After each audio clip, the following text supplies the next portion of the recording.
X5 ile birlikteyiz. Ama öyle sıradan, standart, her gün yollarda gördüğünüz X5'lerden değil bu. Çünkü bu araç xDrive 40e diye adlandırılıyor ve kaputunun altında hem benzinli hem de elektrikli bir motora sahip.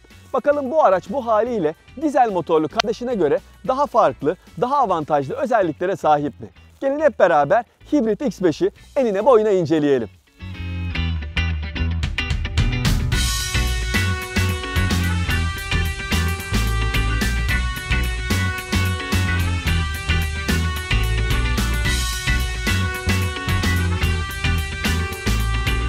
X5 uzunca bir süredir yollarda olan bir model. Yani güncel Audi Q7'ye ve XC90'a kıyasla çok yeni görünmüyor. Ama yine de ben bu aracın tasarımını beğeniyorum. Önden baktığınız zaman klasik alıştığımız BMW çizgilerini net bir şekilde vurguluyor. Fakat bu aracın diğer X5'lerden farklı ufak tefek detaylarında gizli. Yani mesela bu araca soldan baktığınız zaman çamurluğunda burada bir depo kapağı görüyorsunuz. Ve işte burası elektrik motorunu şarj ettiğiniz bölüm.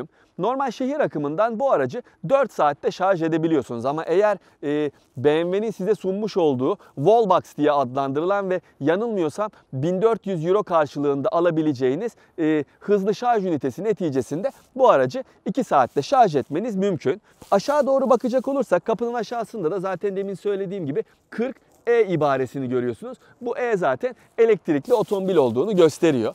Aynı şekilde eDrive ibaresi burada bagajın sol arkasında da kendine yer bulmuş vaziyette. Bagajına bakacak olursak sonuçta bu araç elektrikli olduğu için tabii ki bataryalar belli bir yere yerleştirilmek durumunda. Bu araçta da öyle yapılmış ve normalde 650 litrelik olan bagaj bu araçta 500 litreye kadar gerilemiş vaziyette.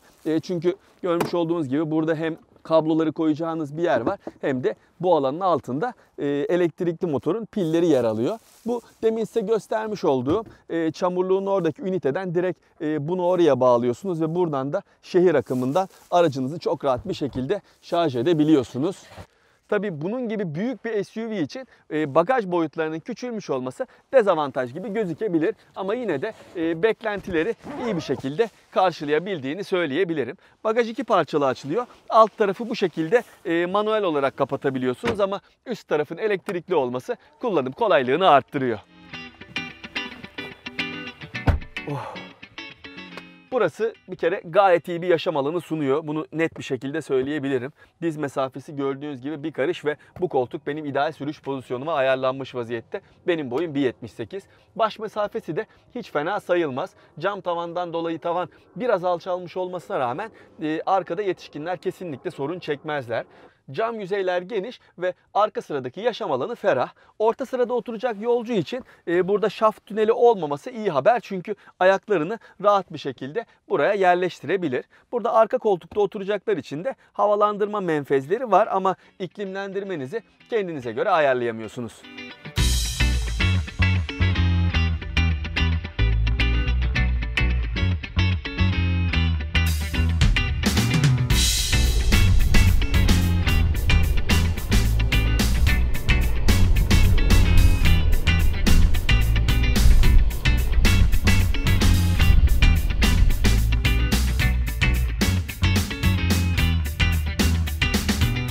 X5'in iç mekanında diğer X5'lere kıyasla çok büyük farklılıklar yok.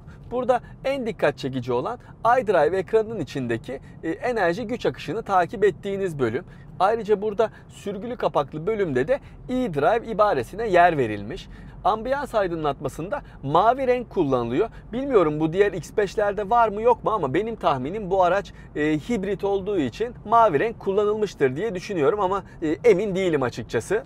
Sonuç olarak iç mekan gayet derli toplu, güzel ve kaliteli görünüyor. Yumuşak plastik malzemeler var. Hem dokunduğunuz zaman hem baktığınız zaman kalite hissini size yaşatıyor.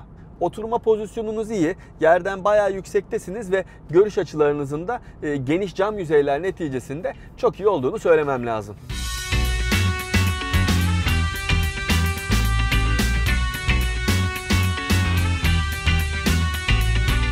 Gelelim X5 hibritin motorine ve sürüş özelliklerine. X5 hibritte tahmin edebileceğiniz gibi bir tane benzinli, bir tane de elektrikli motor kullanılıyor. Benzinli motor diğer BMW modellerinden de tanıdığımız 2 litrelik turbo beslemeli ünite. Bu ünite 245 beygir güç ve 350 Nm'lik tork değerine sahip. Elektrikli motorsa 110 beygirlik bir güç çıkışına sahip. Normal şartlarda X5 benzinli motorla ilerlerken size bu 245 beygirlik gücü sunuyor. Eğer tamamen elektrik modunu seçerseniz de o zaman 110 beygirlik bir güçle ilerliyor. Fakat bu her iki motorun gücü de kullanıldığı zaman sistemin gücü 313 beygir olarak belirtiliyor ve hakikaten tatmin edici, keyif verici bir performans sunuyor.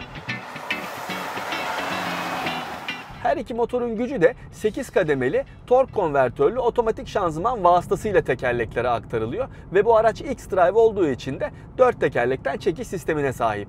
Yükleme hacminden bahsederken bagajının bataryalardan dolayı biraz küçülmüş olduğunu söylemiştim. Bunun temel nedeni araç X-Drive 4 tekerlekten çekiş sistemine sahip olduğu için bataryaları platformun altına yerleştiremiyor BMW ve o nedenle de bagajdan biraz yer çalmak durumunda kalıyor.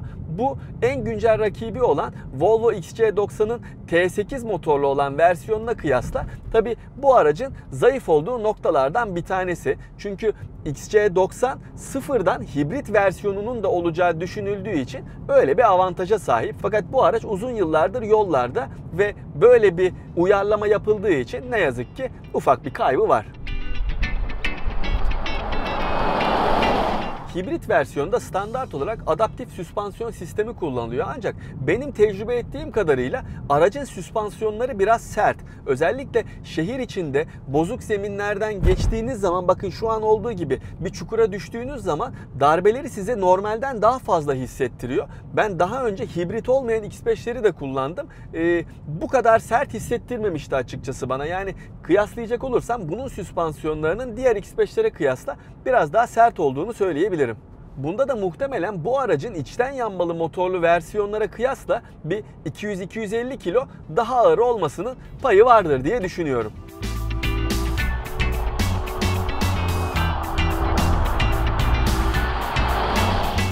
Yalıtımı gayet iyi. 4 silindirli motor zaten sessiz bir çalışma karakterine sahip ama onun haricinde zaten elektrikli modda gittiğiniz zaman ön taraftan hiçbir ses duymuyorsunuz zaten, ama bunlara ek olarak yol ve rüzgar sesinin kabine sızmıyor olması X5'in yalıtım anlamında başarılı bir model olduğunu gösteriyor. X-Drive 25D'de olduğu gibi bu araçta da sürüş modlarını seçip kullanabiliyorsunuz. Yani Eco Pro, Comfort ve Sport modları aynı şekilde bu araçta da sunuluyor. Ama bu araçta tabi X-Drive 25D'de olmayan ekstra sürüş modları bulunuyor. Bunlar Auto e-Drive, Max e-Drive ve Save olacak şekilde 3 tane mod var bu araçta. Bu modların nasıl çalıştığından size bahsedeceğim ama öncesinde kısaca hibritlerin birbirinden ayrıştığı noktalara değinmek istiyorum. Bu da şöyle ki, bir normal hibritler var. Yani benzinli motorla elektrikli motor birlikte çalışıyorlar ve kazanılan kinetik enerjiyle o piller doldurulup elektrikli motor benzinli motora destek verebiliyor. Bu hibrit diye adlandırdığımız otomobiller. Plug-in hibritlerse, yani şu anda benim kullandığım X5 gibi olan versiyonları ise dışarıdan bir güç ünitesi vasıtasıyla şarj edebiliyorsunuz. Şimdi bu modların nasıl çalıştığından size bahsedeyim. Mesela aracı çalıştırdığınız zaman Auto e-Drive modunda çalışmaya başlıyor ve size optimum sürüş özelliklerini sunuyor. Yani gerek duyduğu zaman benzinli motoru, gerek duyduğu zaman elektrikli motoru, gerek duyduğundaysa iki motoru birlikte kullanarak maksimum performansı size yaşatıyor. İkinci modsa Max e-Drive diye adlandırılıyor. Yani elektrikli motorla maksimum mesafe kat edebilmeniz için tamamen elektrikli motor kullanılıyor. Fabrika verileri pilleriniz tamamen doluyken 30 kilometrelik mesafeyi tamamen elektrikli olarak gidebileceğinizi söylüyor. Bu moddayken saatte 120 kilometre hıza kadar ulaşabiliyorsunuz. Tabii eğer aşırı bir performans ihtiyacınız olursa gaza yüklenirseniz benzinli motor da devreye giriyor, ama temkinli kullanırsanız tamamen elektrikli modda gayet iyi bir şekilde ilerleyebiliyorsunuz. Mesela bakın şu anda tamamen elektrikli modda ilerliyorum ve bana bu şekilde elektrikli olarak 7 kilometre kat edebileceğimi gösteriyor. Bu tabii düşük bir değer gibi gelebilir ama şu anda pillerin yarısından azının dolu olduğunu dikkat edecek olursanız, yani %32'lik bir şarjla 7 kilometre kat edebileceğimi söylüyor. Ben aracı şarj edebildiğim durumlarda, eve yakın olduğum zamanlarda çoğunlukla bu modu kullandım diyebilirim size. Çünkü pilleri tamamen doldurup şehir içinde bir yerlere giderken tamamen elektrikli bir şekilde gittiğim zaman hiç yakıt yakmıyordum ve tekrar geri döndüğümde aracı şarja taktığımda 4 saat içinde de piller en boştan en dolu hale erişebiliyordu. Yani bu anlamda 2.3 tonluk bir SUV ile hiç yakıt yakmadan şehir içinde gezebiliyor olmak bence çok büyük bir avantaj ve bu sayede ortalama yakıt tüketiminin de bir hayli aşağılara çekilebildiğini söylemem lazım. Çünkü ben bu aracı 5 gündür kullanıyorum ve kullanım stilim tıpkı demin anlattığım gibiydi. Yani evden çıkmadan pillerimi tamamen dolduruyordum. Yakın bir mesafeye gideceksem tamamen elektrikli, fakat daha uzağa gideceksem, otoyola çıkacaksam Auto e-Drive modunda kullanıyordum. Şu anda tam 350 kilometre mesafe kat etmiş vaziyetteyim ve yol bilgisayarında bana 8,5 litrelik bir tüketim ortalaması gösteriliyor.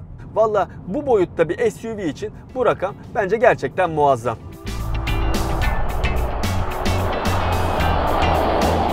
Üçüncü modsa Save diye adlandırılıyor ve pilleri tamamen ileriki bir sürüşte kullanmak için saklıyor. Yani eğer pilleriniz doluysa onları kullanmıyor ama pilleriniz boşalmaya başlamışsa, mesela benim şu an olduğu gibi menzilim düşmeye başlamışsa, Save modunu seçtikten sonra içten yanmalı motor pilleri doldurmaya başlıyor ve çok gerekli olmadığı durumlarda da elektrikli moda geçmiyor.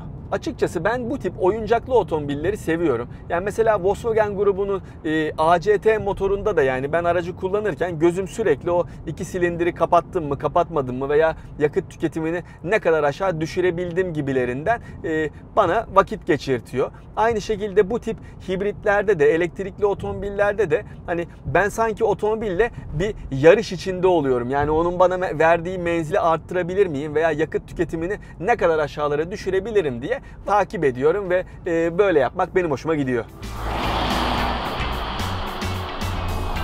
Ama sonuçta bu pahalı bir oyuncak. Yani bu araca sahip olmak için 540.000 TL'yi gözden çıkarmanız lazım.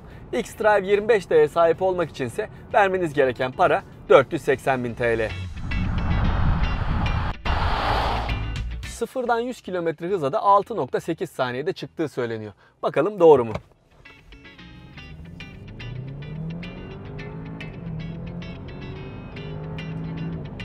100.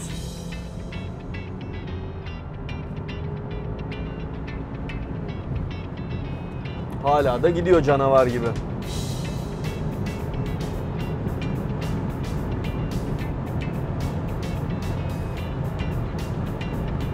190.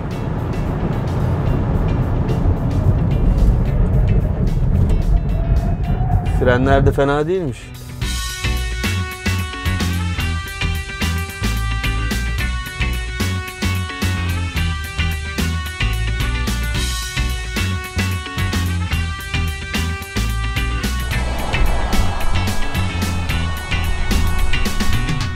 BMW X5 kendini kanıtlamış bir model. Yani hangi versiyonu seçeceğiniz tamamen sizin kullanım özelliklerinize kalmış vaziyette. Ben kendi fikrimi söyleyeyim. Eğer evinizde bu aracı şarj edebileceğiniz özel bir otoparkınız varsa ve evinizle işiniz arası günde yaptığınız kilometre 15-20 civarındaysa hibrit versiyonu almak kesinlikle mantıklı olacaktır. Ama eğer siz çok uzun kilometreler yapan bir sürücüyseniz ve başta söylediğim imkanlarınız yoksa, o zaman dizel versiyon daha ekonomik olan yapısıyla kesinlikle sizin için daha uygun olacaktır. Görüşmek üzere.